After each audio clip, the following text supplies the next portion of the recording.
forgotten plan that can save Nigeria, but it's titled Awolowo 78-year-old Blueprint for Nigeria's Success, or that Nigeria still ignores. Awolowo's 78-year-old blueprint Nigeria still ignores, but I also like to call it the forgotten plan that can save Nigeria. We have a lot of commentators and analysts talking about the way forward, different people talking about what they consider to be the panacea to the many problems of Nigeria. But I think, having spent some time looking at the works of politicians of the First Republic, that the problem, we have myriads of problems, so we have a lot of issues. It's not like there's a silver wand or anything, or a silver bullet or a magic wand. However, I think that if you want to build a house, the best place to start is at the foundation, not necessarily thinking of, your roof, because if you're going to build your house starting from the roof, so apparently that's not the best way to get that done. I said all of that to say that Awo, in his own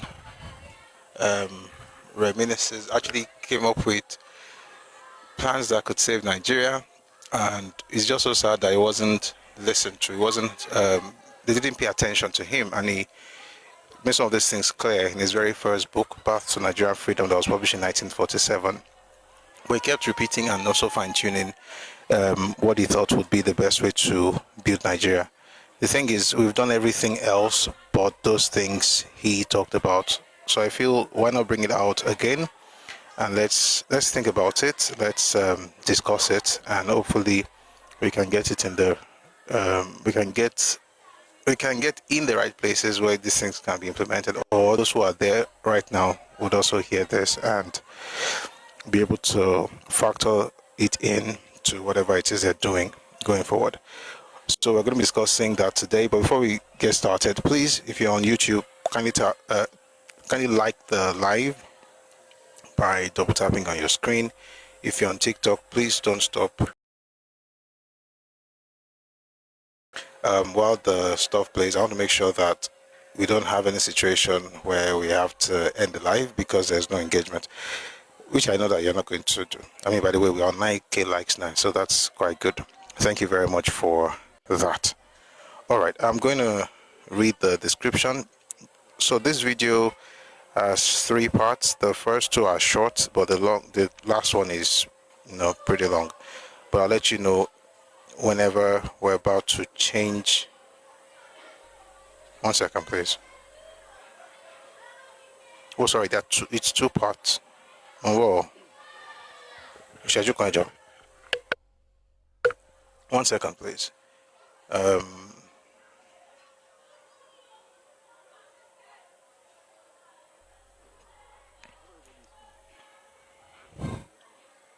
Hope everybody is fine, Sha. Share that Google hour. So we won't just get into the stuff immediately. 1 second, please. Let me just check YouTube to be sure we're good there. Hello, YouTube folks. Hope everybody is fine. If you can hear me on YouTube, please just say hello in the comment section.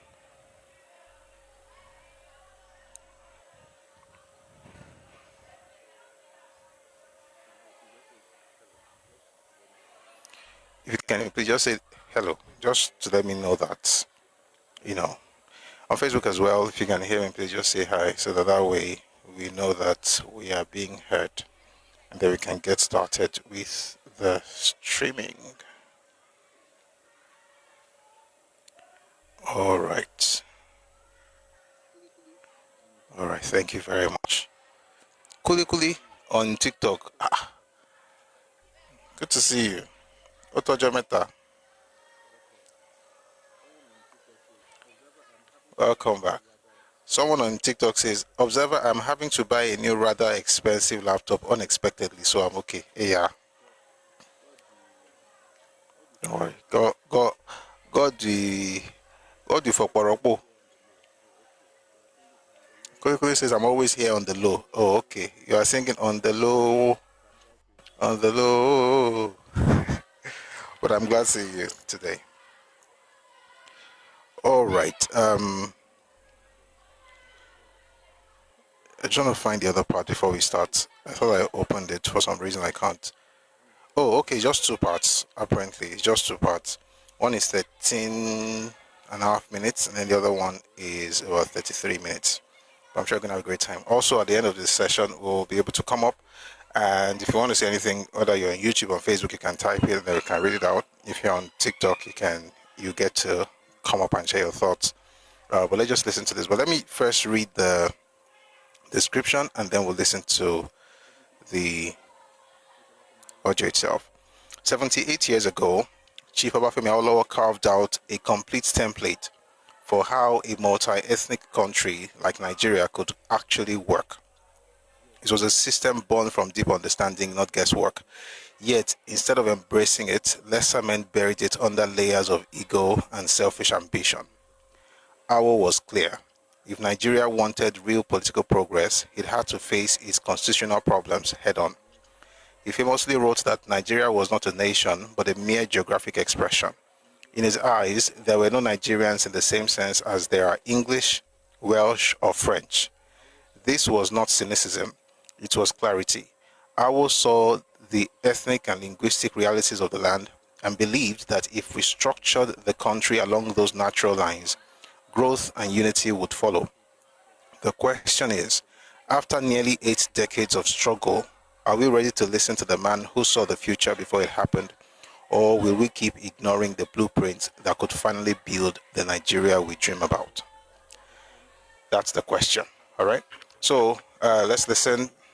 Please power tap as you listen so that we don't lose the live and also be able to attract others. If you're on TikTok, please click on the heart icon beside pursue your race. Join the team. Drop a heart to me, drop a gift.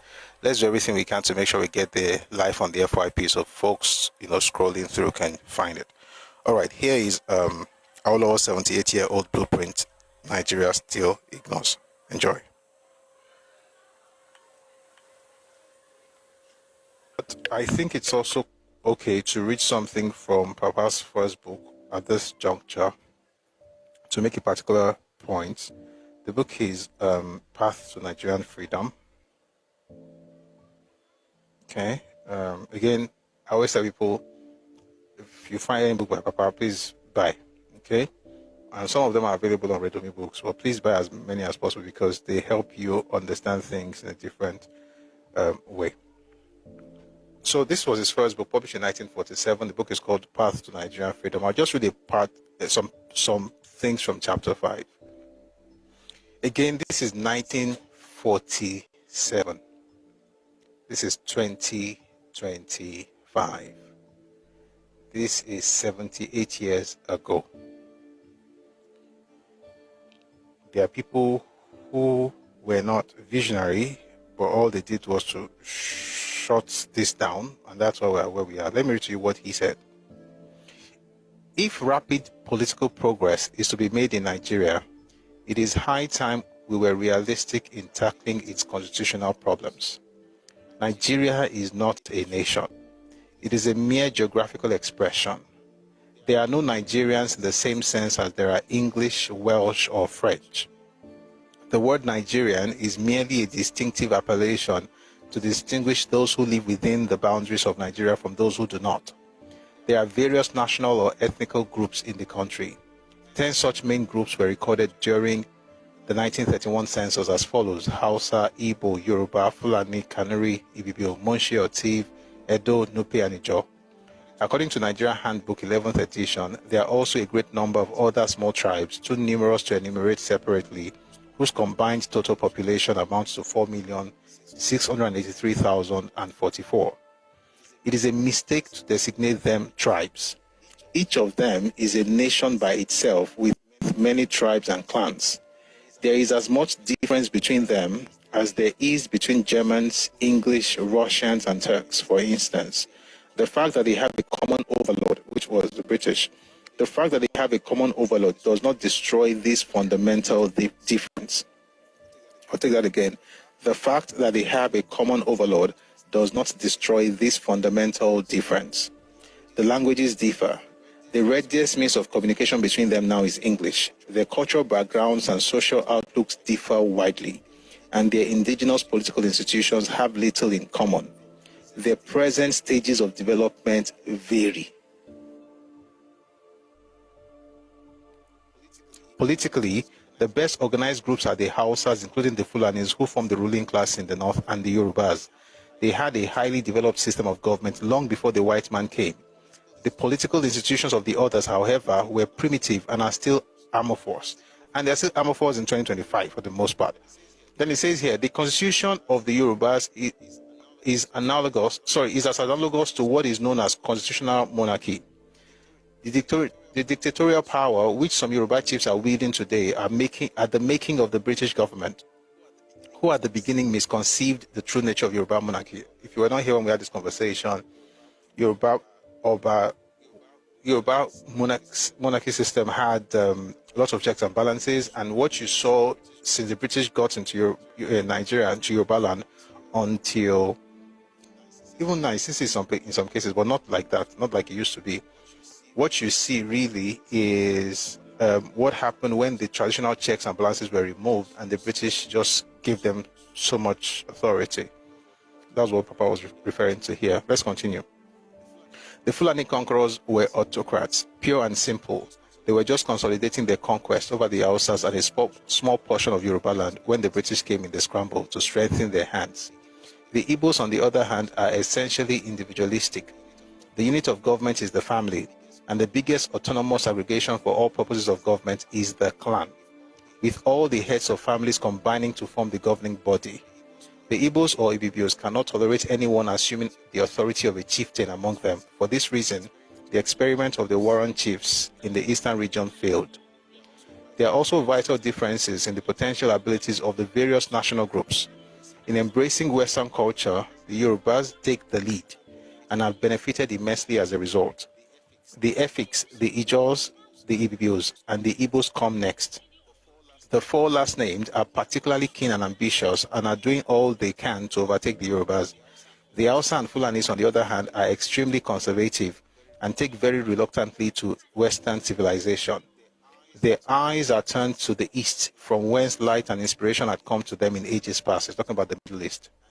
And they seem to spawn to look westward. And if the race is to the swift, in spite of their lower cultural background, I've been telling everybody since, and I'm sure if you have been here, I've told you several times, some cultures are underdeveloped in Nigeria. More continue. It says, and if the race is to the swift, in spite of their lower cultural background, the Igbos or the Bibios would certainly qualify for self-government long before the Hausas. Above all, a deep religious gulf runs between the northern and southern portions of the country. The peoples in the western and eastern regions of the south approach religion with remarkable moderation and nonchalance. Christians, Mohammedans, and so-called pagans mix in society without restraint. That's in the western side, not in the eastern side. Mohammedans will be the Muslims, pagans will be the traditional worshippers. The people in the north, however, are extremely fanatical about Islamism. They have an open content for those who do not share their religious beliefs. There's something I'm looking for. 1 second. All these incompatibilities among the various peoples in the country militate against unification. For one thing, they are bound to slow down progress in certain sections. And on the other hand, they tend to engender unfriendly feelings among the diverse elements, thus forced together. The more alert and ambitious groups like the Igbos and the Ibibios are impatient and are at an increase in pace of political, educational, and economic development. I'll take that again. They are impatient and at an increase in pace of political, educational, and economic advancement, while the Hausas are indifferent. The Yorubas in particular have suffered, I'll take that again, this was in 1947 by the way. The Yorubas in particular have suffered feelings of frustration for years. Under a system which aims to getting all the peoples in the country to the goal of autonomy at the same hour and minute, the Yorubas have been compelled to mark time on their higher level, while the other sections hasten to catch up with them. Because of this, it is wrongly believed by some that the Yorubas are deteriorating. It is evident from the experiences of other nations. that incompatibilities such as we have enumerated are barriers which cannot be overcome by glossing over them. They are real, not imaginary, obstacles. Those who place these groups under the same constitution ignore them at their peril. More so, as it appears that these incompatibilities tend to grow in size as those concerned become more educated and civilized. The Welsh and the Scottish people are more clamant today for home rule than ever before. For upwards of 700 years, the Irish people struggled to and eventually did break away from England, in spite of the fact that the latter did everything possible to give the former equal status within the British Constitution. The continent of Europe abounds in instances of a similar nature. Yugoslavia leads a very uneasy existence as a unitary state. The various linguistic groups are always demanding some sort of separate autonomy. The Croats, next only to the verbs in number, and more than double the other three minorities put together, are the most insistent among the lot. The agitation of the student Germans in Czechoslovakia with the poignant episodes that followed it are only too well known now. Under a system of proportional representation, they still clamored for autonomy. The Slovaks and the Czechs do not get on very well together under a unitary constitution. In Belgium too, the Dutch-speaking Flemings have always demanded autonomy within the framework of the Belgian constitution. Experts can propound learned theories as to why people having different languages and cultural backgrounds are unable to live together under a democratic unitary constitution. But the empirical facts of history are enough to guide us. It has been shown beyond all doubt that the best constitution for such diverse peoples is a federal constitution. This is exemplified by the Constitution of Switzerland, which is acclaimed to be the best and the most democratic in the world, since it gives complete autonomy to every racial group within the framework.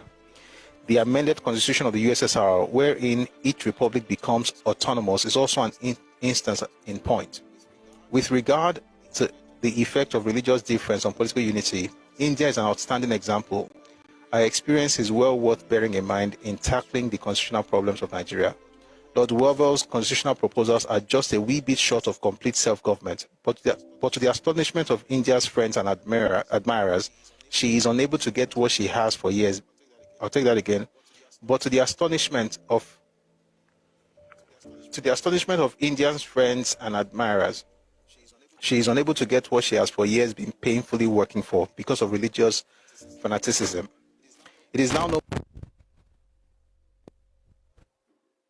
But I think it's also okay to read something from Papa. For upwards of 700 years, the Irish people struggled to and eventually did break away from England, in spite of the fact that the latter did Sorry about that. I'm just going to go back a little bit.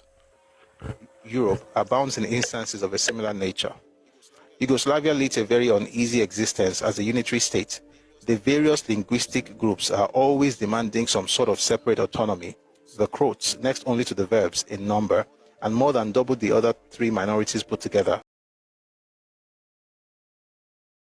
The agitation of the student Germans in Czechoslovakia with the poignant episodes that followed it are only too well known now. Under a system of proportional representation, they still clamored for autonomy. The Slovaks and the Czechs do not get on very well together under a unitary constitution. In Belgium too, the Dutch-speaking Flemings have always the take in the world, since it gives complete autonomy to every racial group within the framework. The amended autonomous is also an instance in point. With regard to the effect of religious difference on political unity, India is an outstanding example. Our experience is well worth bearing in mind in tackling the constitutional problems of Nigeria. Lord Wavell's constitutional proposals are just a wee bit short of complete self-government, but to the astonishment of India's friends and admirers, she is unable to get what she has for years. I'll take that again. But to the astonishment of India's friends and admirers, she is unable to get what she has for years been painfully working for because of religious fanaticism. It is now no more the Congress leaders, but the Indian Muslims of the Muslim League who stand in the way of India's political advancement. That eventually led to what happened with Pakistan. It is now no more the Congress leaders, but the Indian Muslims of the Muslim League who stand in the way of India's political advancement. And it must be said at once that the Muslims of northern Nigeria are no less fanatical and intolerant than Jinnah's Indian Muslims. What is more, the government of Nigeria has all along helped to keep the flame of this fanaticism and intolerance burning brightly by pursuing a separationist policy in the north.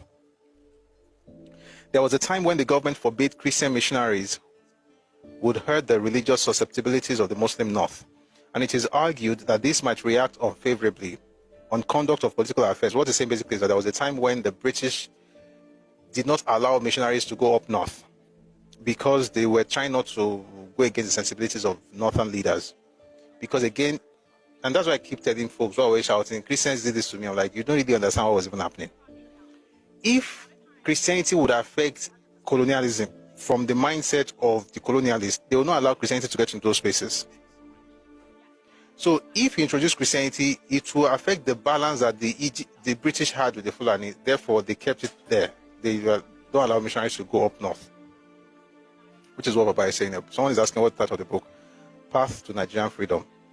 There was a time when the government forbade Christian missionaries would hurt the religious susceptibilities of the Muslim north, and it is argued that this might react unfavorably on the conduct of political affairs there.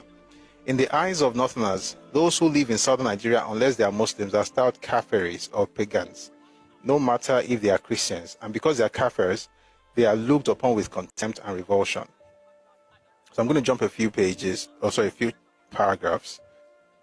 People of southern Nigeria are not at all deceived as to the British aim in the northern part of Nigeria.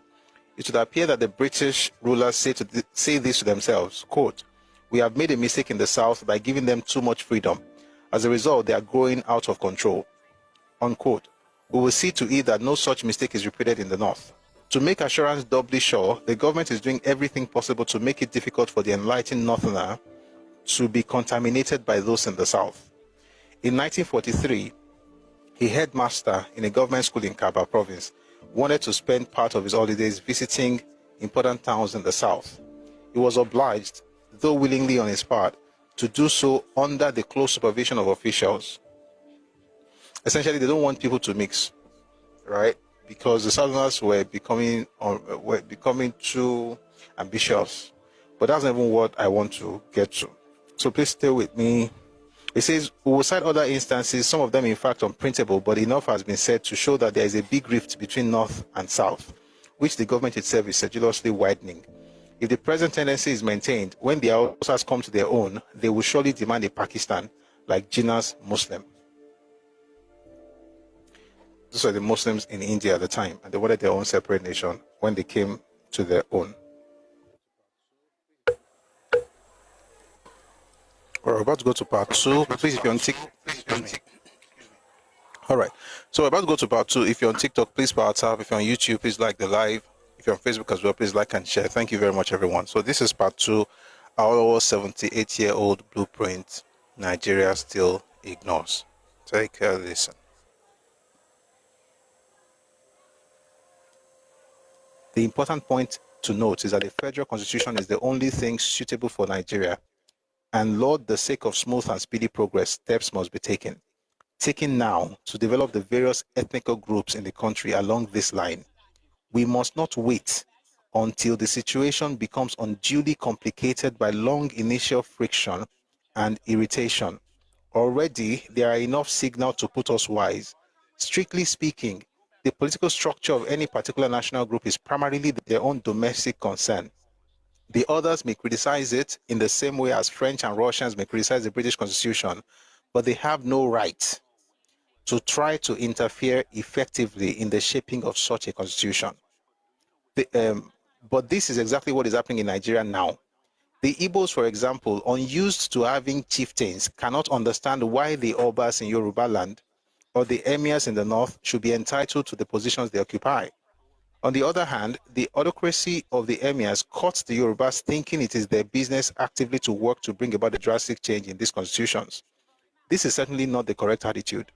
But as long, listen to this please, pay attention please, but as long as every person in Nigeria is made to feel that he is a Nigerian first, and a Yoruba or Igbo or Hausa next, each will, that is, must feel led to poke his nose into the domestic issues of the others. The only thing on common interest to all Nigerians as such, and which the yoke must be acceptable as that of any other is the constitution of the central or federal government of Nigeria.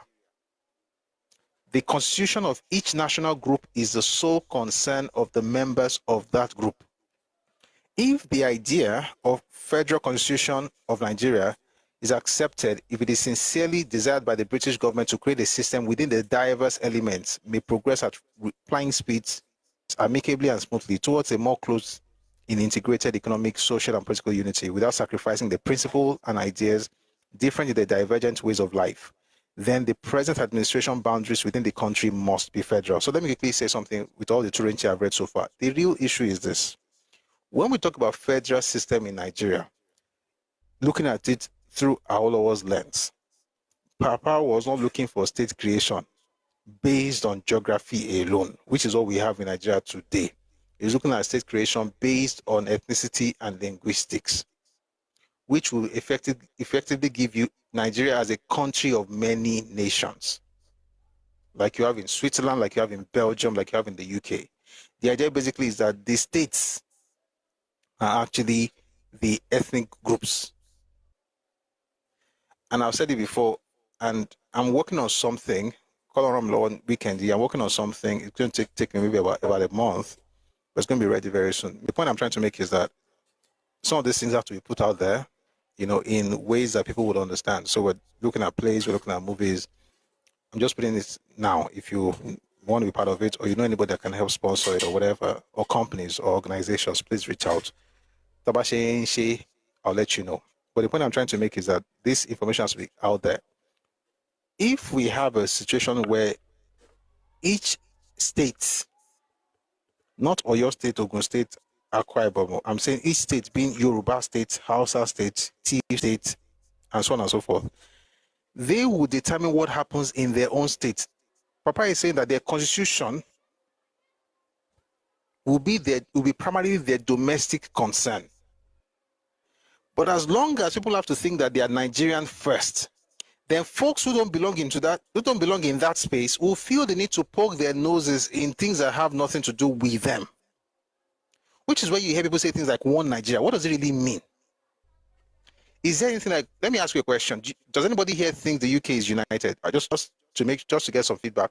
Is the UK united? But how come nobody is saying UK must unite?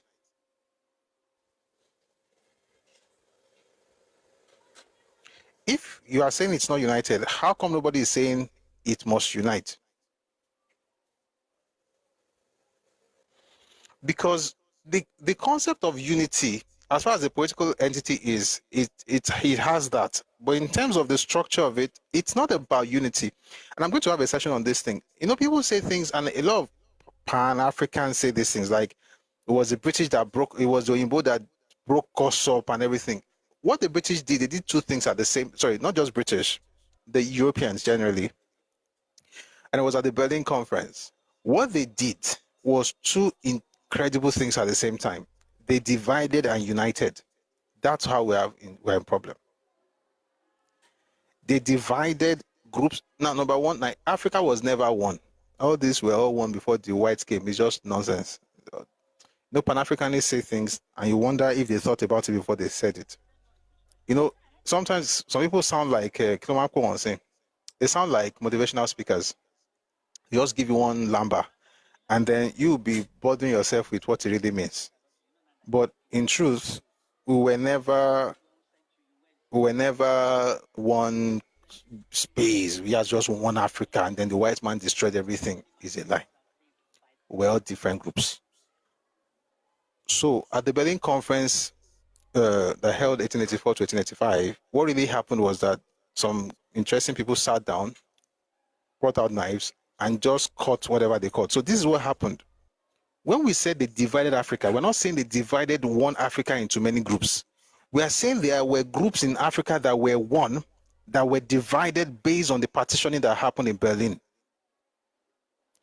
And then folks who never knew each other were brought together by the same folks.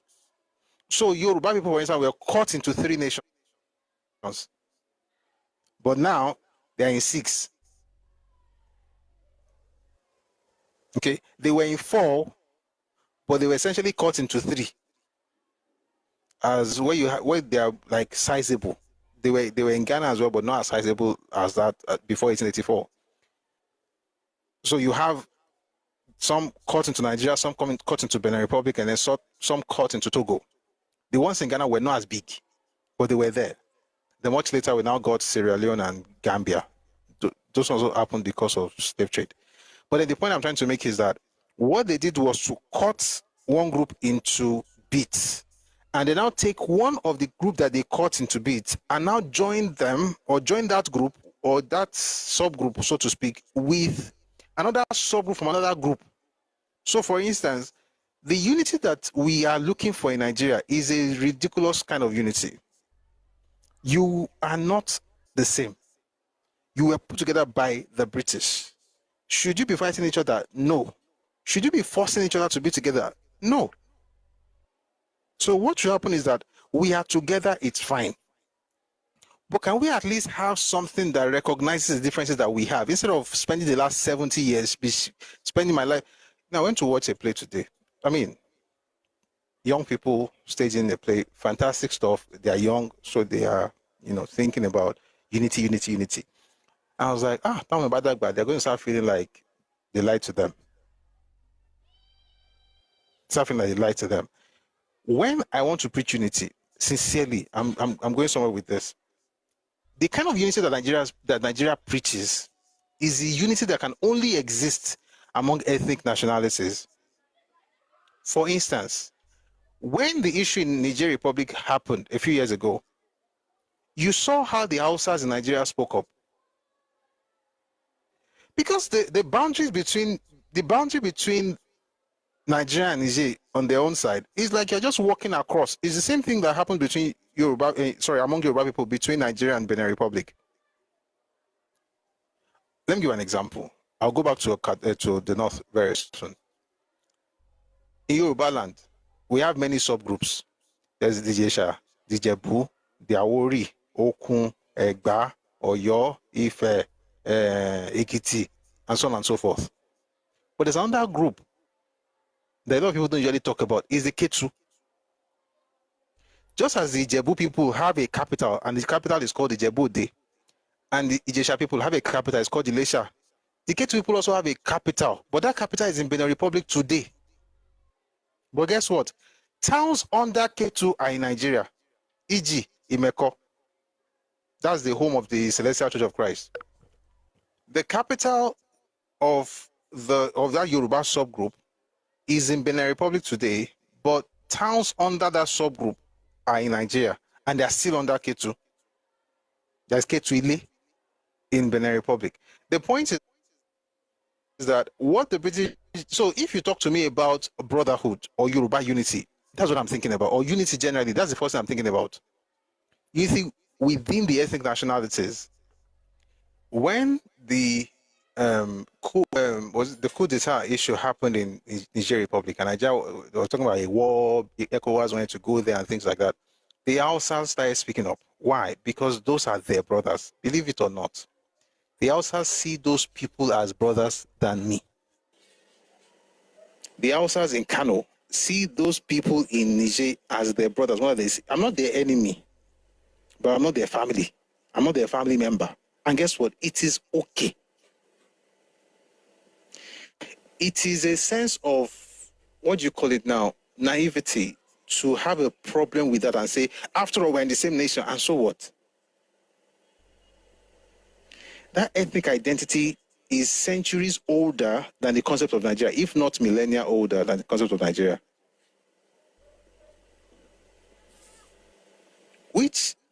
So what does that mean? Does that mean that, oh, Nigeria doesn't work, break it out? No, it means that when you now want to structure Nigeria, it is what it is, it's a sovereign state. But you now structure it according to the people's worldviews, their value system, and I can assure you, the average Yoruba person does not have the same value system as the average Igbo person or the average Tiv person. And it is not a problem. And it is not a sin. And they don't have to change their worldviews. I don't need you to become Omoluabi. That's why you hear people say things like, I am who I am, I cannot come to your down, and you expect me to be bowing down or prostrating. I'm not asking you to. I'm just saying, don't be stupid. by speaking against my children when they do it, because you come from a place where, that is when I will not tell you that you were raised without culture. Not because you don't want to prostrate, but because you now have a problem with the fact that I'm doing it in my land. Meanwhile, I didn't even invite you. So why do we have these problems? Because people think that when you say I'm Yoruba, and by the way, people ask questions like, which one is first, Yoruba or Nigeria? It actually is a dumb question. And I'm saying this for a reason. People think that when you choose one, you have to reject the other. You don't have to. In other words, the best way to be able to do that is when you actually choose the one that is natural, the one you were born into, which is your ethnic identity. And then you can't be Nigerian. But if you say be Nigerian first, you know, even you who are going everywhere canvassing for it, you know in your heart that you are from your ethnic, you think according to your ethnicity first. So when you ask that question, you know that question is stupid, but you are asking the question because you're looking for a gotcha moment. The real issue is that if everybody is proud, by the way, if you're Yoruba, you should be proud of your ethnic identity, then you can actually be a good Nigerian. It's like talking to you and say, let's say the clown that was speaking earlier on Twitter, who said she would like them to criminalize cultural identity in Nigeria. Again, that's just a foolish talk. Imagine I meet that person. Let's say a white person meets this clown in, I don't know, Barcelona, and says, where are you from? And she says Nigerian. And sorry, just hears two white people talking and say, oh, look at this person, she's from Africa. She might take exception to that. You know, Americans do that a lot. They'll see you and say you're from Africa. Or that's African. You say, oh no, this kind of person will tell you that, no, I'm Nigerian. Why can't you say you're African?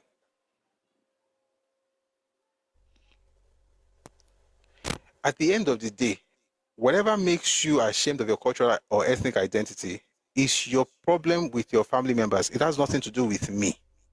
I'm Yoruba. I'm proud of it, but I'm also Nigerian.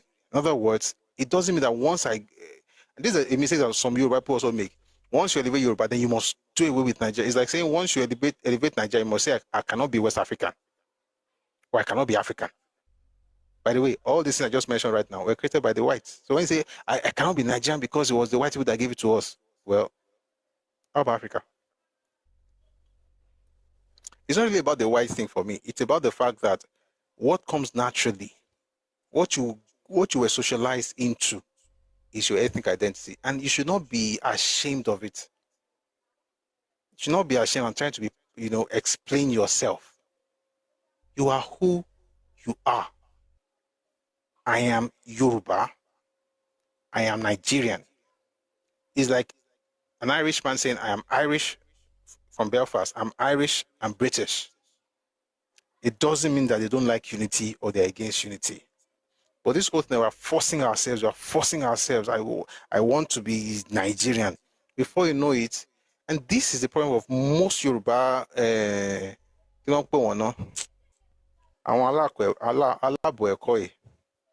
what I call them.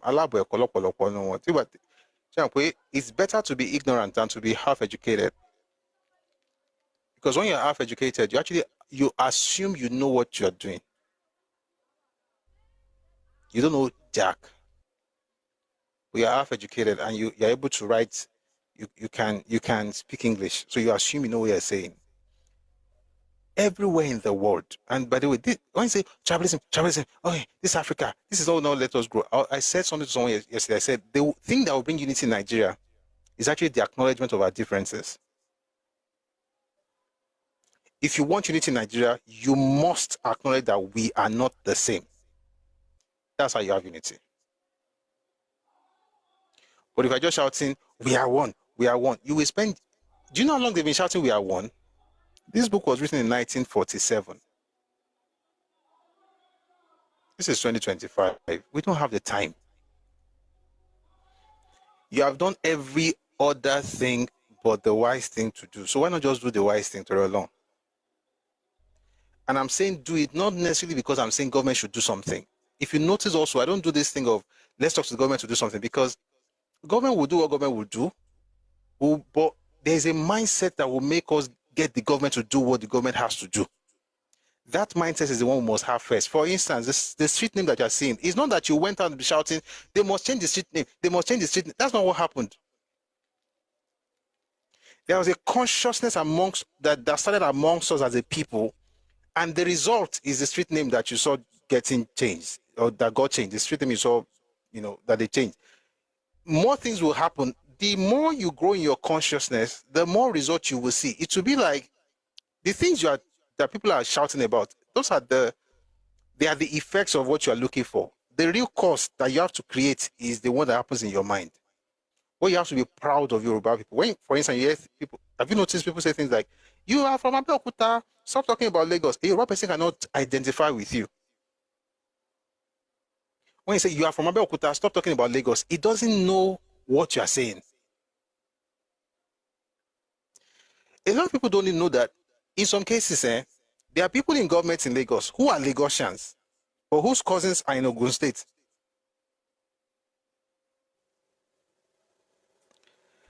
They are oko, àwọn oko kan wà tó jẹ́ oko àwọn ará bí kọ́mi ní dárúkọ wọn.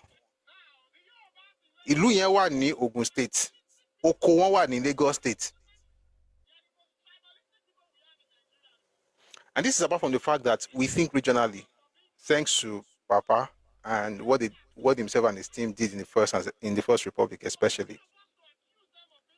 That regional integration that you have, many people don't have it. So they don't even think based on their region. They think, in some cases, not even based on their states. They think based on their clans. Because again, that's the highest form of institution that they had before the British. Somebody said the Ijebu and the cities in Ekpe. Ekpe is literally Ijebu. Ekpe is an Ijebu town, but the capital of Ijebu people is Ijebu Ode. So a person might be from Ijebu Ode, but the cousin is from Ekpe, and Iseju melo ni Ekpe si Ijebu Ode gan. Or you have somebody in Ado-Odo, Tí family there wà tó jẹ́ tó ń gbé lóṣòdì, and they are worried because the state's creation did not change the ethnic identity of the people. But these clowns will not understand because they didn't have any ethnic identity before the British came as a common identity. They had identity. I'm not saying they didn't have identity, but there was no common identity. So that's why and somebody said something earlier that when certain people want to marry, they have to use the state, the local government, almost the street name itself, because that is the basis of identity. You can't come to Yoruba land and okay, Agbole, Kinikan, Nibo, Agba Nshoku. Yoruba, that's Ilubai, Atilubai, Oferaon. Why? Because Ilu is the highest form of political structure. So you have city-states, but the city-state has people who have a common ancestry. Therefore, you cannot, because you are in Nigeria, now remove all of that and think like people who are coming from autonomous communities and saying, I'm from here, you are from there. You cannot talk about Lagos because you're not from Lagos State. Number one, I can talk about anywhere I feel like talking about, I can talk about it. But beyond that, is that the kind of intricate cases that we have, the kind of intricate connections we have, even among certain Yoruba towns, you'll be shocked. You'll be shocked that certain people you find in Lagos, they were Yoruba before they got there, but they're from another city-state. And then they went through the local process of indigenization and they became folks from Ibadan, or they became folks from Lagos, or they became something else, and that's what they are today. But people cannot understand because they don't have that frame of reference. It's not their fault. But you can't think like that because you want to make them feel like we are one. That's not oneness. That's you losing. That's erasure. You are erasing your own memory. You're erasing your cultural memory in order to make certain people feel comfortable. That is dangerous. You know why? Whatever makes you tick. This one you are speaking that you say I'm educated. That thing that is making you do all this spray, that thing is what you want to remove. Once you remove it, you become like the group that you are pandering to. And I'm not saying the group is bad, and I'm not mentioning any group, of course. But the group you are pandering to, there are certain things, and you know the funny thing, there are things that they will do you will never be able to do because you were not socialized in that space, and that's not where you are from. But what makes you tick? What makes you different? What makes you unique? You're going to drop that because we are all together. The point is, we should keep it and be together.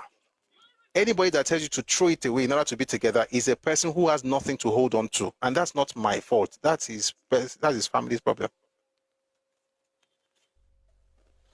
Let's forget ourselves. Let's forget where we're coming from. That's because you have nothing worth remembering. Anybody who has something worth remembering will hold on to it. And when I say worth remembering, not the people that say I will never forget. When they say we will not forget, what are they talking about? Victimhood, lies, and propaganda. That's what they're talking about. When I say I would never forget, which I don't even ever have to say, I'm talking about the greatness of the past, which can influence what I'm doing now, that can lead to a far greater future. So don't jettison that because we're in Nigeria. We're in Nigeria, we can build Nigeria, but Nigeria will grow through the growth and development of every constituent unit. And the constituent unit may be states and may also be ethnic groups. And from what I'm seeing in Nigeria today is ethnic group. Have you ever started yourself to think about this? 2025 was when the federal government gave us the development commissions across the regions in Nigeria. The Southwest has one, the Southeast has one, South has one, Northwest, North Central, Northeast. What if I told you that 12 years before 2025, the Western region, the Southwest, decided to create the same thing that the country is now doing 12 years later? Why was it that they were the ones who did it? Why didn't they, cry, give us this, give us road ports, import, dry port? Why didn't they do that? Why did they think of sitting down and coming up with something as Yoruba people or Moodua? I told you yesterday was the 60th anniversary of Cocoa House. There are still companies under Odua Investment Company Limited, OICL. There are still companies that were founded in the 50s and 60s. Wema Bank is one of those companies. That's what your own ancestors did. Wema bought estates, Premier Hotel, Lafayette Hotel, Lagos Airport Hotel in Ikeja. That's what they did. And everything you see is owned by all the states of the Southwest. That Lagos Airport Hotel, it is owned by Lagos, Osun, Oyo, Ogun, Ondo, and Ekiti states. The 6 states own that hotel. You now let one bush baby come and tell you that you're from this state, you're not from that state.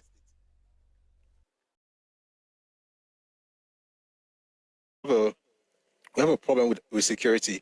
Government, we need police, we need the state police. The federal government says no. They found a way around it and got Amotekun. It's not perfect, but it's better than nothing.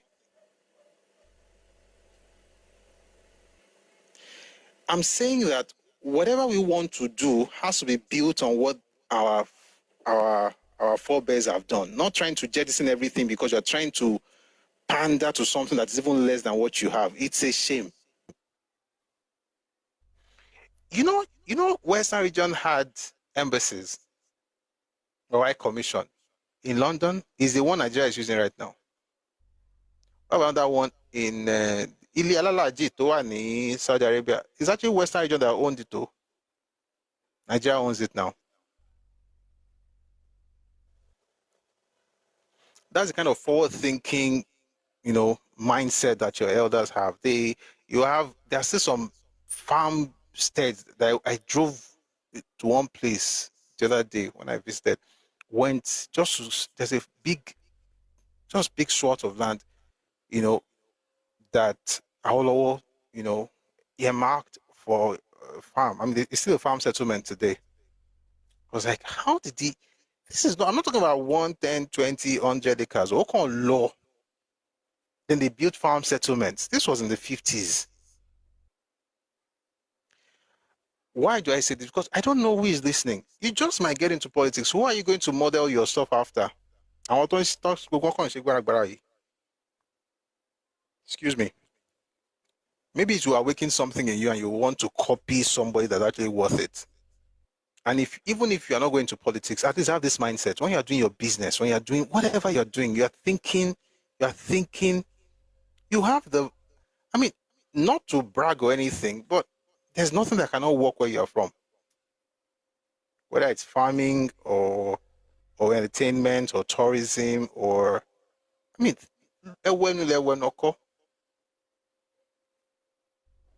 do you know how long people have been clamoring for film villages in Nigeria? Film village. I've been hearing that since the 90s. And I used to say something to myself when I was in uni. I was like, I'm going to build something. I'm going to build one. And I will still build one. Because I just didn't see any sense in asking the government to build one. I'm not saying the government should not, but because I was in school, I was like, Cornell Bros, they have. There's this one that Paramount, not Paramount has. Then I studied the history, went back to Disney, Walt Disney, all these people. Like when they started, some of them in the 20s, the 30s, 40s, they eventually built studios. But you come to, everybody's just shouting, government must, and there's a particular group that's always saying it, by the way. Government must give us film. Me, I now one day stumbled on the fact that Hubert Ogunde, Baba Hubert Ogunde, had one in Ososa in the 1970s. For the clown saying that film production started in the village in 1990 something is just nonsense. He built his own studio in Ososa, is in Ijebu. Do you know today there are 3 main film studios that work in Nigeria? There's Kunle Afolayan Studio, Cap Film Hub, Cap Film and Resort, I think it's called. It's in Komu. It's not your state. There is a Ibrahim Chata. His father is Tupe, his mother is Yoruba, but that man is like a Yoruba man. He has another one in Oyo. There's Bolanle Austin Peters in Ekwe. Somebody says, was Baba Ogunde at the film village? Of course he did. Was he Aye or Jais? No, it wasn't Aye. I think Jais or Ayomo. There's one where they had this pool where they shot this stuff. It was in Ososa. Baba Ogunde had that in the 70s. So imagine that you don't know the story. Let's assume you're in the film industry. You don't know the story of Baba Ogunde. You now be crying and be saying, what would the government give us? What would the government give us? Oh, we are going to use VHS. You are now you have reduced the history, so you have nothing to look back to essentially. So everything for you started in the 90s. I'm not saying those who have their history starting in the 90s that there's something wrong with it. Oh, nothing is wrong. Oh, whenever you wake up is your morning. I'm just saying you as a person, knowing that you have a different history, why would you jettison the past? If, for instance, Kunle Afolayan did not remember who his father was, you think he's going to have a film village? You should just be walking the street and be like, oh, I'm going to make a great movie. I'm going to be a great filmmaker. Just be doing his own and just starting. Sometimes just that memory is enough to trigger certain chemical reactions in your brain. You're able to think differently because you remember. You remember. Why, when they say things like, study about Salah, for instance, he built houses, built hotels, had cinemas. How did he do that? He was running on 35mm. He was doing celluloid, not Barok Budu, Kasari Saye Shenkoko. That mindset.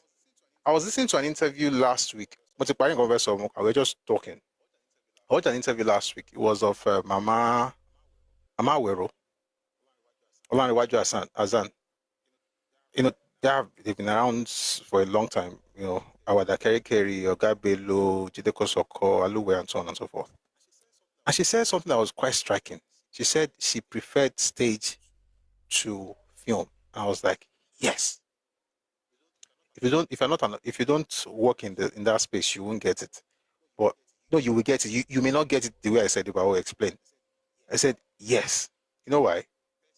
Thespians, like true actors, there's something about stage productions. You get that feel. But the point is, whatever they are doing in films, they are tapping it from something in the past. Even though they are not doing stage as much as they used to do, they have to go back to it and pick something. That's what I got from one of the things I got from my interview. I'm saying that you have a lot to take from the past, whether it's in agriculture, it's in tech, it's in movies, it's in music, it's even in church ministry. even in church ministry, anything. You have a lot to take from the past. And when we, like I said earlier, when we say don't forget the past, the Kinikon will always remember, will never forget. The point is not that you're looking for somebody to go and be fighting and say, I remember what you did to my father, I hate you, you made this happen to our people, all those nonsense that they're saying. Those things don't make you progress. Remember what was done in the past. Remember that in Nigeria, you are from a place where the biggest stadium in West Africa was built in your place in the 1950s to the 1960s. That's Liberty Stadium in Ibadan. The tallest building was built and commissioned in 1965. You have fantastic. You have things to look back and say, okay, this is it. So this is the point now. We have to break these records. That's the spirit. I'm not saying this to say I have better than you. That's not the point. Again, Yoruba people comparing themselves with their neighbors is actually insane. Like, you just read about some people and like, so you look at what they've done and then you surpass. And I'm saying in any industry, if you research enough, and why do you need this? There's something history does to you when it's set in contemporary times, and that's the relevance of history. And I hope we're going to do bigger stuff. All right. Thank you very much for listening to this 2-part video. Awolowo 78-year-old blueprint Nigeria still ignores. I'm just going to read some of the things that we have in the comment sections of the different platforms. So let's start with YouTube. Someone says, if I call Jai in Lagos are from Oyo. Yes. There are many Jais. There's an Jai in Lagos. There is, or even two. No, there's Ifako Jai. That's close to Bariga. Close to what's the name of this place? Ogao. What's the name of this place? Where Deeper Life is Bagada. Well, Bagada is also close to Bariga anyway. All right. So yes, there's that. There's also one in Oyo State. There's one in Ogun State, because those people moved. After the Oyo Empire Battle 2, many of them moved into different parts of Yoruba land. So we have that kind of connection amongst us. Kubo says Yoruba is over 1,500 years old. Nigeria is not yet 150 years. The Queen of England didn't stop being English because she was head of the British Empire. We are Yorubas. That's true as well. So it's important for us to remember these things. It doesn't stop you from being Nigerian, but anybody who tells you to forget that you're Yoruba because of Nigeria is a person who has something to steal from you. They don't. That's the only thing that will make people say that kind of rubbish. I hope Yoruba people will understand this concept. Mr. Lumide Lesomi, I really hope we do as well. I'm going to explain that in a bit. Someone says Ketu in Lagos are from Ketu. When Yoruba, that's just like we talked about Ifako. So the difference between the Ijai people moved with the Ketu, they didn't have to move. That's their own indigenous space, right? It's just that the entire. So you think of Ijebu, for instance. Ijebu land is their own indigenous space. That's where they've always been. And what that means basically is that, and then they also have a capital in Ijebu. The difference between that and Ketu is that Ketu, of course, is a Yoruba tribe, a Yoruba subgroup. And I think it's also important to say this, that Yoruba is not a tribe. It's an ethnic nationality. It's a nation on its own. And it's important to remember these things, that Yoruba as a nation has several tribes within it, right? And one of those tribes, of course, is Ijebu, then is Ijesha, and Oyo, and Okun, Ekiti, Igbomina, Ife, and so on and so forth. And Ketu. Now, for Ketu, their own land is both in Nigeria and in Benin Republic. And I think it was last year on this same app, TikTok, I interviewed the Oba of Nimeko, and he was saying how they would have to go to Ketu because that's their capital. The same way Ijebu is the capital of Ijebu, and Shagam is the capital of Remo, and Ilesha is the capital of Ijesha land. That same way, the K2 Ile, as the capital of the K2 people, is of K2 land, is actually in Benin Republic, but they are still Yoruba people. And that's why when a Yoruba person talks about their identity and they start with their state and local government, I know they have been with other people in Nigeria who are not Yoruba. These things are, they may not mean a lot if you don't really go deeper, but it's a huge deal, and I'll explain. There's a group of people in this country, and I don't want to mention any group, so it's not. I'm not trying to throw stones or anything like that. There's a group of people, the local government. Now you have to understand that answer they're giving you is rooted in something that is a lot deeper than what we think. So let me say it this way. There are parts of Nigeria where the highest political structure they have is based on clans. For the Yoruba people, our highest political structure is based on city-state. It's similar to the Greek city-states, and that's also why I said that it's not very smart when we compare ourselves with other groups in Nigeria. It's actually a way to weaken yourself. If you're like, see what I have done, these other people have not done it, but we're all in Nigeria. It just means that you don't know how important or how big or how great you are. So I like to use Greece, England, Scandinavia, China, and places like that if I ever have to compare. And this is where I'm going. When you think of the way Sparta, Athens, Macedonia, and all those places, it's the same way we also have our own city-states in Yoruba land. So you have, the Ijebu and all of those things. So you have that city-state mindset. Within that city-state, there are still towns, there are still towns, right? And then you still now have the battles and everything. The point I'm trying to make is that when people from those city-states go out and you ask them where they're from, they tell you, I am Igbomina. I'm from, let's say I'm from Omaro. I am Ijesha. I'm from Ibokun. They will tell you where they are from. And that has become, and the city-state and the cities, the way they were, it was something to be proud of. Now, if you're from a place that didn't have, yes, Egba as well. Thank you for mentioning.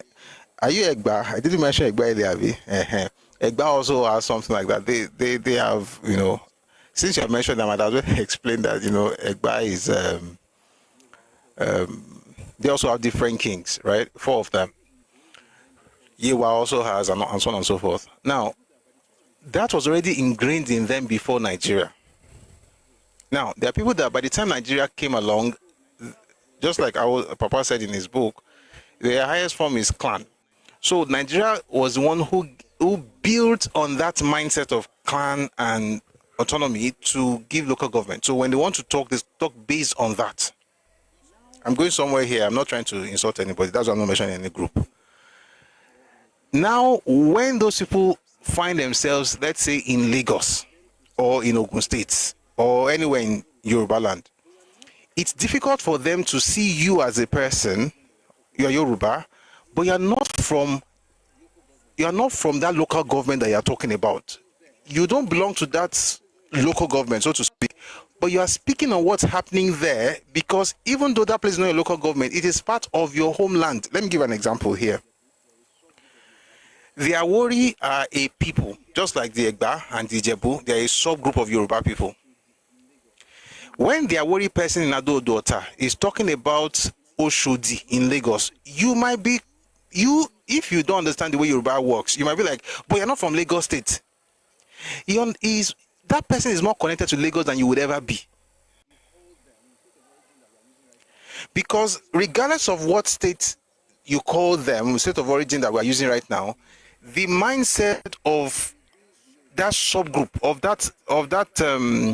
that unit within the Yoruba community is stronger than whatever it is that we're having right now, which is why somebody came here yesterday. I just didn't answer him because I didn't have time for it.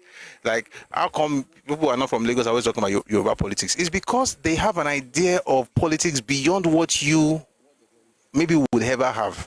In other words, your own concept of politics is local government, word of origin. People are having conversations based on ethnic identity. All you are thinking about is which hamlet am I from? And a Yoruba person has to understand that you don't have to. Someone says it's a live video, but we don't get to see your face, so it's less interactive. Yes, this is how we do it on Tuesdays and Thursdays. We're going to close very soon. Well, we just finished listening to a recording. I'm just, we're just having a conversation right now. But it's Thursday. Sorry, my face that you will see today is what you're looking at right now on the screen. All right. So what I'm saying basically is that if a Yoruba person, don't let people gaslight you with their nonsense, or don't let them also interpret your experience based on their reality. We are different. We have different understanding of how the world works. So if a Yoruba person speaks on Lagos, for instance, and you say, well, but you're not from Lagos, you don't even know that the K2 from Benin Republic has more say about K2 in Lagos than some people from Nigeria. I'm not saying that the person is Nigerian. They are not Nigerian, but they are ethnically connected. And this is not about, oh, Yoruba people are this and that. I mentioned it in the video. When you look at what happened when the Niger issue occurred, when ECOWAS was thinking of going in there and, people were afraid there was going to be a war. What did you see happen in the north? Hausas began to speak up for folks in Niger. Why? Because they're Hausa. Blood is thicker than water. It became very clear to me. If I never understood Nigerian politics, I got it in that moment. These guys were talking for the Nigerians as though they were talking for, and clearly it tells you exactly that they were talking for their family members. I'm just in a country with them because Oyinbo said so. They created their own identity before Oyinbo came. Therefore, it is more real to them. And because I'm Yoruba, I can appreciate that. And when we talk about the structure of Nigeria, we've got to factor those things in, or else we'll just spend it. Guys, think about it. We've been at this for how many years now? We might be here for another, many years, just discussing we must have unity. Let us unite. I don't know about you, but I am tired of that message. I heard it as a child. I heard it as a younger person. We're still hearing it right now. I think it's a ridiculous message. It's not even motivational, it's depressing. And it's depressing because it is not factoring in the natural order of things. We are swimming against the tide. Spending the time asking people to unite when you should just use your brain to create a structure that recognizes the differences, just like they did in the UK or in Belgium or in Switzerland or in Canada. And you can't tell me that the white person has more brains than a black person. I don't believe that. We've got to get to a point here in Nigeria where we are not shopping around for unity, like they call them unity beggars. You are Nigerian and you're comfortable being Nigerian, but you are not meant to just mix up with people and get lost in the mix because you want to be detribalized, which is a word that I actually personally, and I don't use this word frivolously, but I hate that word, detribalization. It's just nonsense. All right, let's read a few more things on YouTube. Someone says, when Yoruba were creating Southwest Amotekun, IGP said no, it had to be state by state. Okay, good afternoon, Prof. Even Kunle Afolayan is a Igbo man. Yoruba don't have borders amongst ourselves. We have borders. We have borders.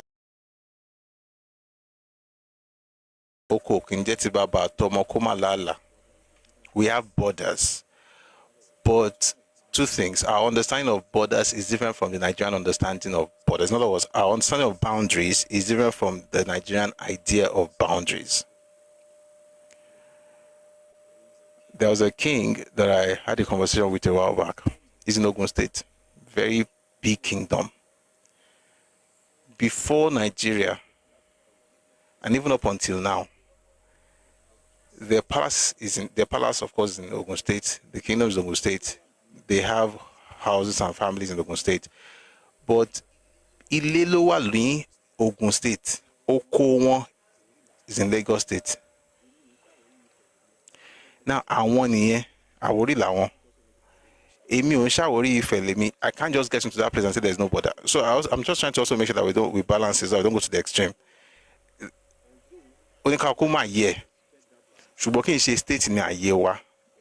Although Yoruba will still respect that boundary, but they can speak up maybe not necessarily go around and shouting, I have right, but at least they can be there for the people. And all of this, of course, is to lead us eventually to that conversation of states based on ethnicity, ethno-linguistic states, which is what every sane country that is developing, being a multi-ethnic state, this is what they do, including India. And I mention India because I've been mentioning, whites, nations, European, Caucasian nations. So India, everybody has to create something, turn diwala, rather than me. I just don't like the idea of asking people to unite. I think it's just ridiculous. Let's unite. On top waiting. Now, once elections come close, you start hearing that thing again.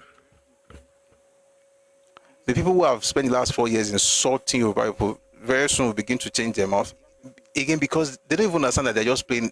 They are being played. And for a Yoruba person, you've got to understand this thing. The issue is not that you unite. The issue is that you create a structure that recognizes your uniqueness and your differences. And based on that, everybody knows their boundaries. That's all. A few more things here. And then last one on YouTube. Obi of Lagos matters still the vex Yoruba. How can we unite with those who don't have regard for our obas? That is declaration of war. Orola.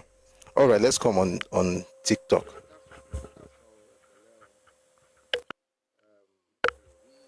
Ẹkáàsán, Prof. Ẹkáàsán, Ẹpẹ̀lẹ́.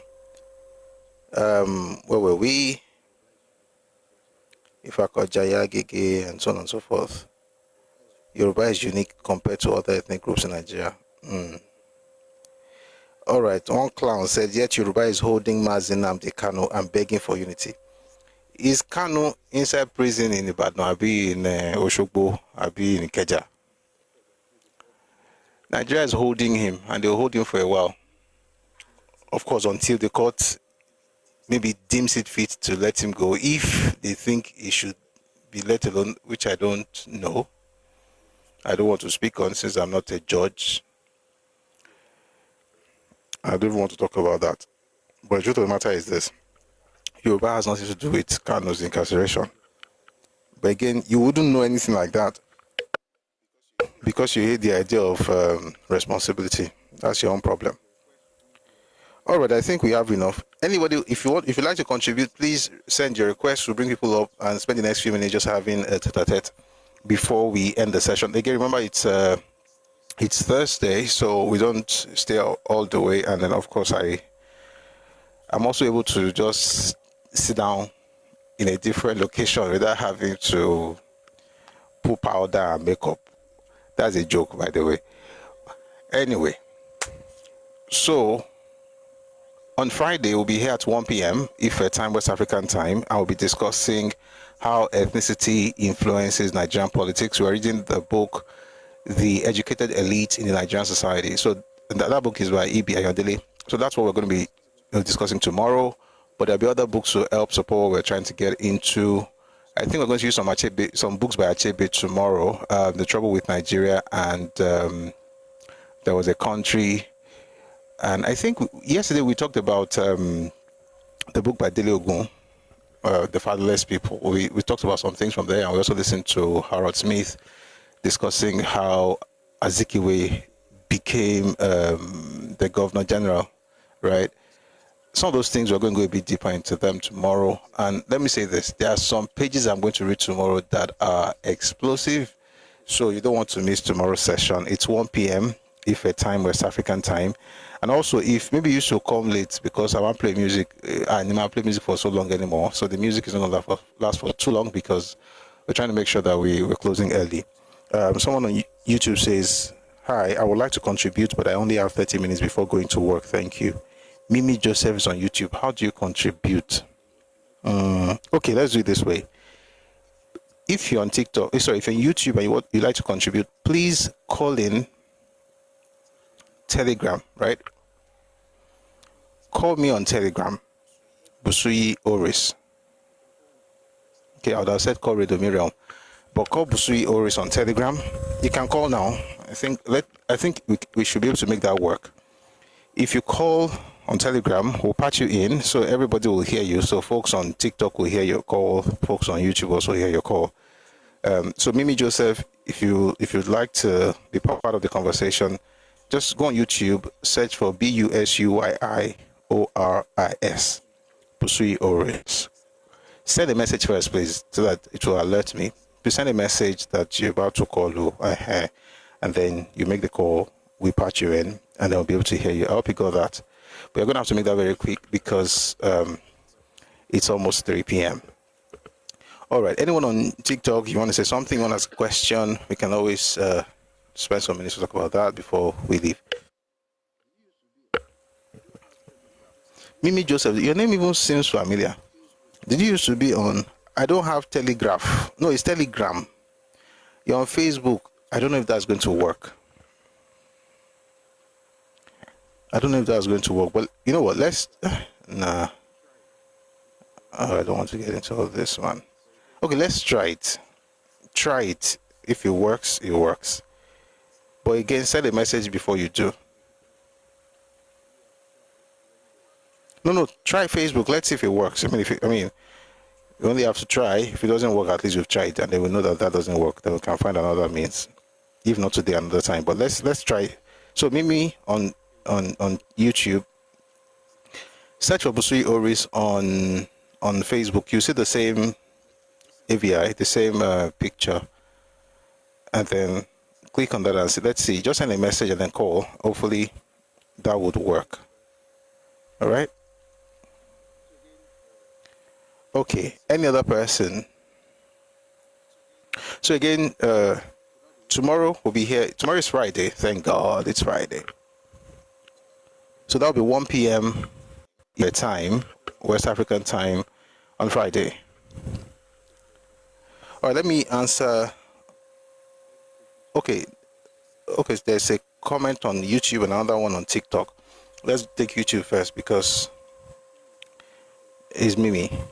I think you're okay. You don't want to call it anymore. Never mind. My concern is with how we can set up a regulatory framework for drugs, food, and consumer.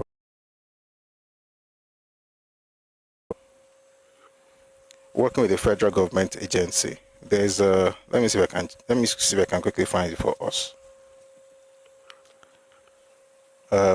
Consumer. I think it's consumer protection, and then there's consumer protection.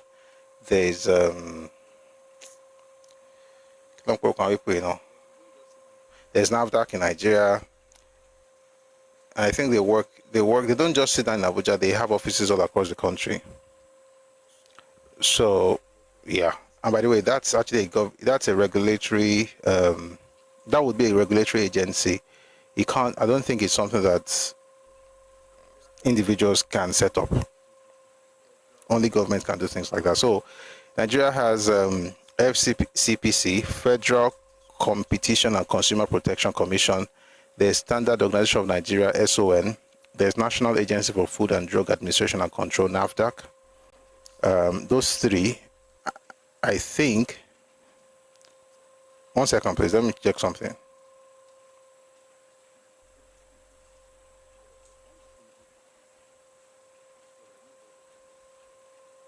I want to see if it. Of course, I know about the one that's federal government.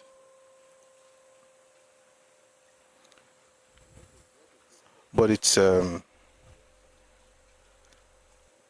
what the state does for the most part is to work with the federal government. So, for instance, Lagos State has a consumer protection agency under the Lagos State Ministry of Commerce, Industry and Cooperatives. Kano also has one. Kaduna also has. But the point is that it's okay, you say I know they exist, the DG is a friend, but the region has destroyed the sector. How can we help the Southwest since they don't seem to want regulation? I work with FDA in the US.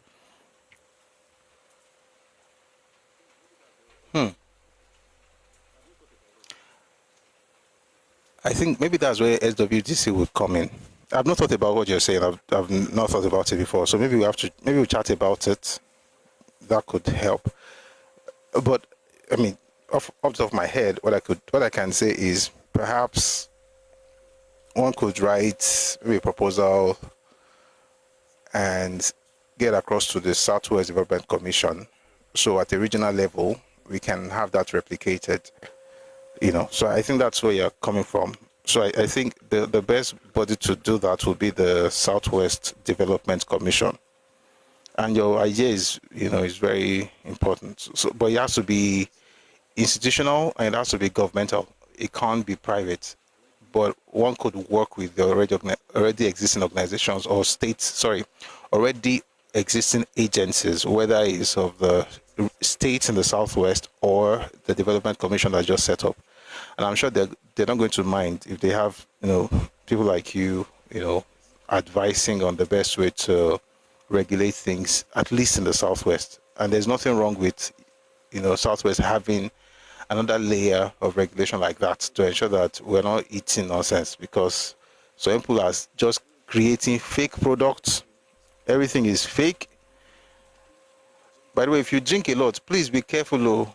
If you're in Nigeria and you drink a lot, please, in fact, don't drink if you can. If you can't, drink water.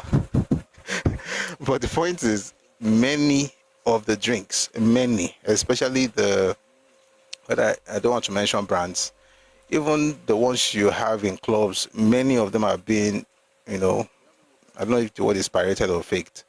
So please be careful. All right, we have one more person on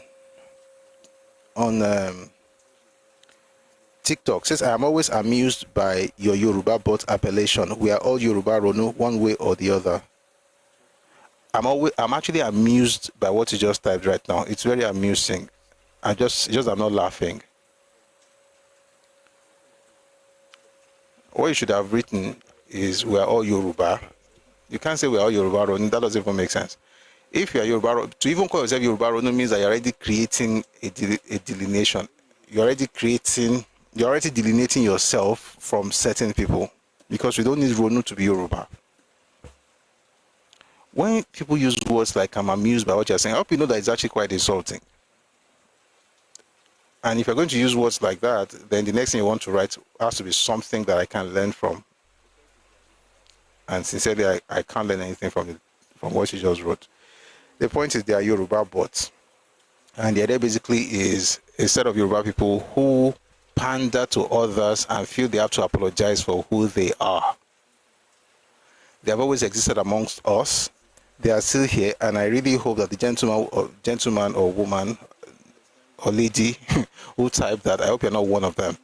When you are constantly apologizing for who you are, when you're always acting as if you require outsiders to make you feel good, then you don't really care about what is in the best interest of Yoruba people. You are constantly just pandering, right? Maybe because you have something to gain, or because maybe for social currency, maybe because you don't want to, offend your friends, and the rest of the nonsense reasons anybody could bring up. The point is that anybody who goes against the interest of Yoruba people for whatever reason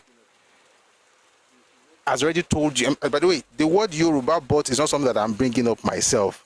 It's what people have said. They will say things like, I am Yoruba, but Yoruba bot. I don't even, by the way, if you also, I don't say these things to insult the Yoruba bots.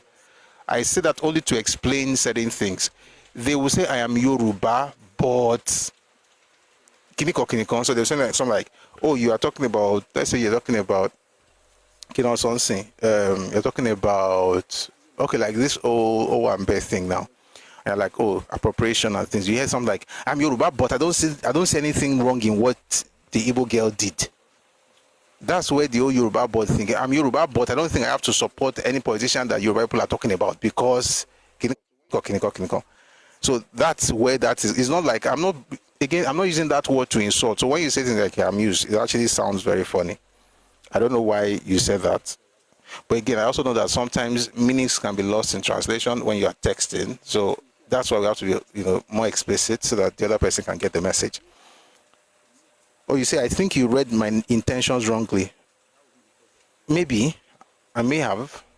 And if I did, then I apologize. But that would be because of the way you worded it. So maybe you also want to try to type things a bit better so that people can understand.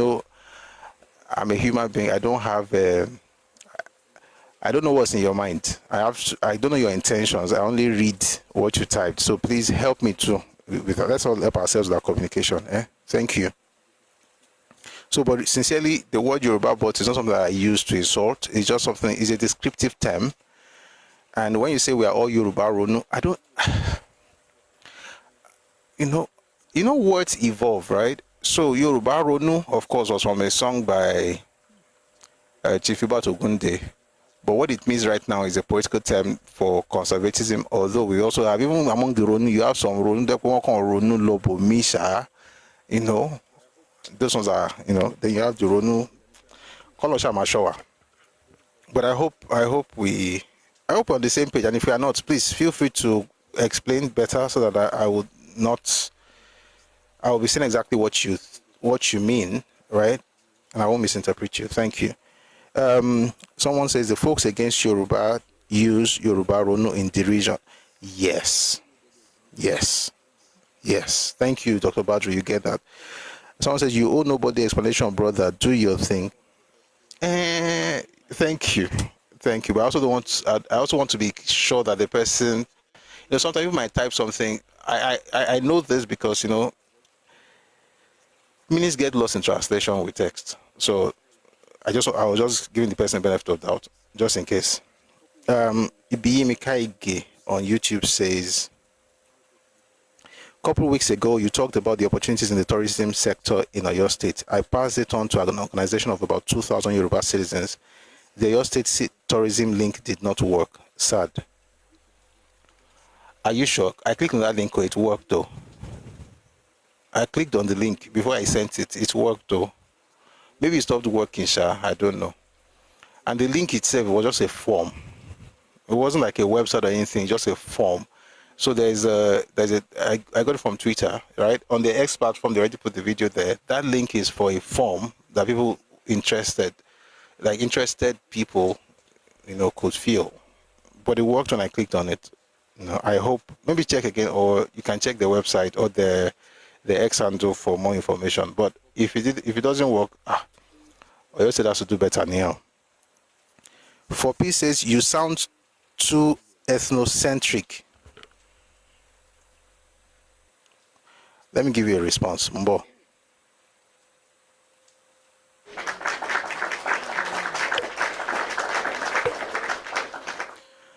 I think by far that's the most beautiful thing I've heard today. Thank you. For Peace. Thank you. When you say I sound too ethnocentric, that is by far the most beautiful thing I've heard this afternoon. I don't think you guys understand that what you think is an insult is actually a compliment. And those of you, you know what? Those of you who say these things because you think you're trying to shame people, you're not very smart. You have nothing to be proud of where you are from. That's why you're always doing this thing.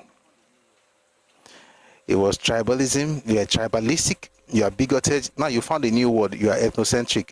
I take it with all the love in my heart. Thank you.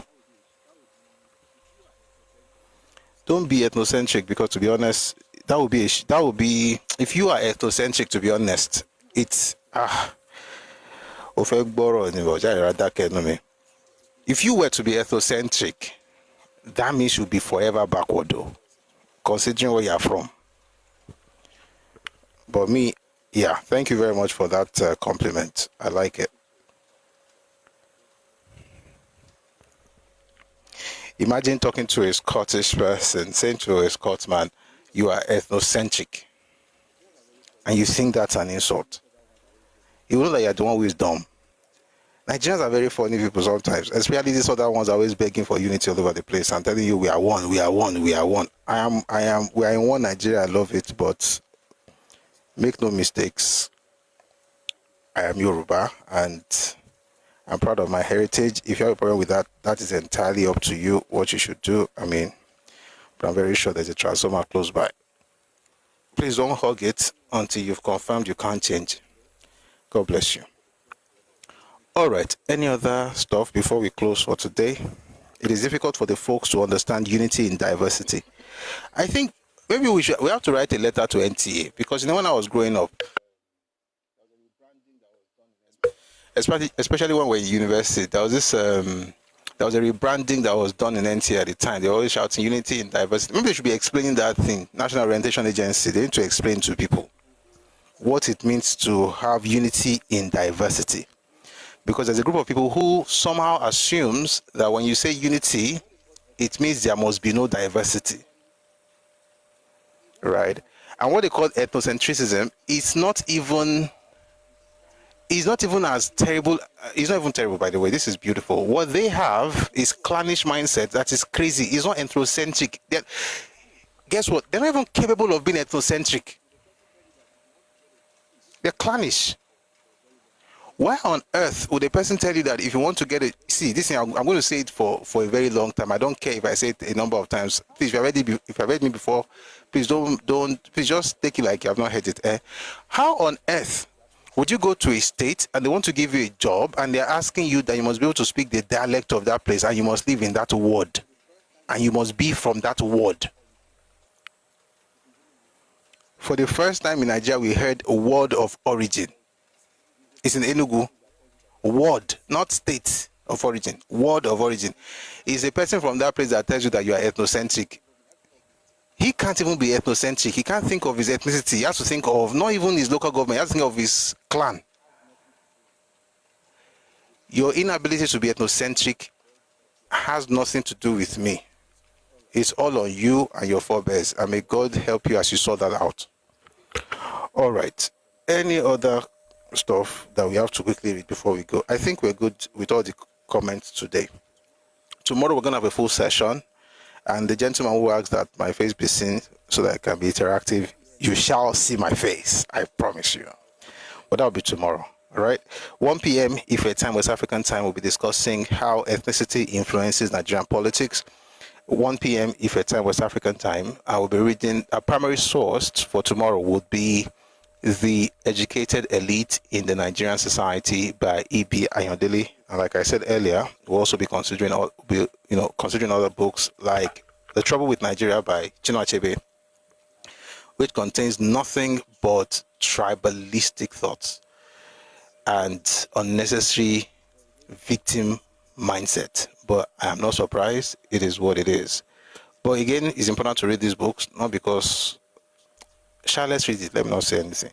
We'll read it and then we can learn from it, whatever we can learn. But thank you for making today's session beautiful. 21.9k likes on TikTok, even though we didn't show our face like somebody asked. Thank you. Thank you on YouTube as well.